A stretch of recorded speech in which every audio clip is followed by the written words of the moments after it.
Hello, അപ്പോൾ birthday പ്രമാണിച്ച് ആദ്യത്തെ ഷോപ്പിംഗ് വീഡിയോ ആണിത്. ഞാനിത് കാര്യമായിട്ടൊക്കെ ഒരുങ്ങിയിട്ടുണ്ട്. വേറൊന്നുമല്ല, ഞാൻ കുറച്ച് വീഡിയോസ് ഫോട്ടോസ് ഒക്കെ എടുക്കാന്ന് വിചാരിച്ചു. എന്തായാലും ഒരുങ്ങിയതല്ല, അപ്പൊ നെക്സ്റ്റ് വരെ ഒന്ന് പോകാന്ന് വിചാരിച്ച് ഇറങ്ങിയതാണ്. കാര്യമായിട്ട് എന്തെങ്കിലും വാങ്ങണം എന്നൊക്കെ ഉണ്ട്, പക്ഷെ നല്ല ലേറ്റ് ആയിട്ടാണ് ഇറങ്ങിയത്. രാത്രി ഏതാണ്ട് 11 മണിയൊക്കെ ആവാനായപ്പോഴാണ് ഞാൻ ഇറങ്ങാൻ നിന്നത്. അപ്പോഴേ അമ്മ പറഞ്ഞിട്ടുണ്ടായിരുന്നു പോകണ്ട, നാളെ ബർത്ത്ഡേക്ക് സാധനങ്ങളൊക്കെ വാങ്ങാൻ പോകണ്ട, എന്തായാലും തൽക്കാലം ഇന്ന് പോകണ്ടെന്നൊക്കെ. പിന്നെ ഞാൻ എന്തായാലും ഒരുങ്ങിയതല്ലേ, അപ്പൊ ഒന്ന് പോയേക്കാന്ന് പറഞ്ഞപ്പോൾ അമ്മ പറഞ്ഞു ഒരുങ്ങിയ സ്ഥിതിക്ക് കുറച്ച് വീഡിയോസ് ഫോട്ടോസ് ഒക്കെ എടുത്ത് ഇവിടെ തന്നെ നിന്നോ. പിന്നെ ഞാൻ പറഞ്ഞു എനിക്ക് എന്തായാലും സാധനം നോക്കാനുണ്ട്. അതും പറഞ്ഞാണ് പോയത്, പക്ഷെ ഞാൻ ഉദ്ദേശിച്ച സാധനം അവിടെ ഇല്ലായിരുന്നു. അതുകൊണ്ട് വേറെ ഒരു സാധനങ്ങളൊക്കെ നോക്കി ഇങ്ങനെ നിന്നു. കൂടുതലും ജ്വല്ലറി സെക്ഷനിലാണ് നോക്കിയത്.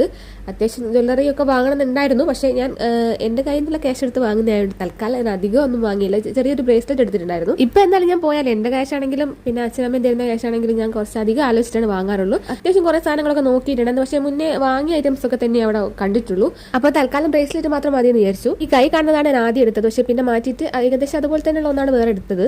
പിന്നെ ഞാൻ ജസ്റ്റ് ഇത് ഷെയ്ഡ്സ് ഒക്കെ ജസ്റ്റ് ഒന്ന് വെച്ച് നോക്കിയിട്ടുണ്ട്. ആദ്യം വെച്ചത് ഇതാണ്, പിന്നെ ഞാൻ നോക്കിയത് എനിക്ക് ഇഷ്ടപ്പെട്ടിട്ടുണ്ടായിരുന്നു ഇത്, പക്ഷെ കുറച്ച് വലുതാണെന്ന് തോന്നിയപ്പോൾ അവിടെ തന്നെ വെച്ചു. പിന്നെ ഇതേപോലത്തെ ക്യൂട്ടും പിന്നെ പിങ്ക് കളറൊക്കെ ആണെങ്കിൽ പിന്നെ ഞാൻ എന്തായാലും നോക്കിപ്പോവും. അപ്പോഴേക്ക് എന്നെ 12 മണി ആവാനായിട്ടുണ്ട്. ഇനിയും ലേറ്റ് ആവുന്നതുകൊണ്ട് ഞാൻ പിന്നെ ഒന്നും നോക്കാൻ നിന്നില്ല, നേരെ റൂമിലേക്ക് വിട്ടു. അപ്പോൾ മെയിൻ ഷോപ്പിംഗ് ഒക്കെ അടുത്ത വീഡിയോയിൽ ഇടുന്നതാണ്. അപ്പോൾ നിങ്ങൾ എന്തായാലും സപ്പോർട്ട് ചെയ്യണേ. ബൈ.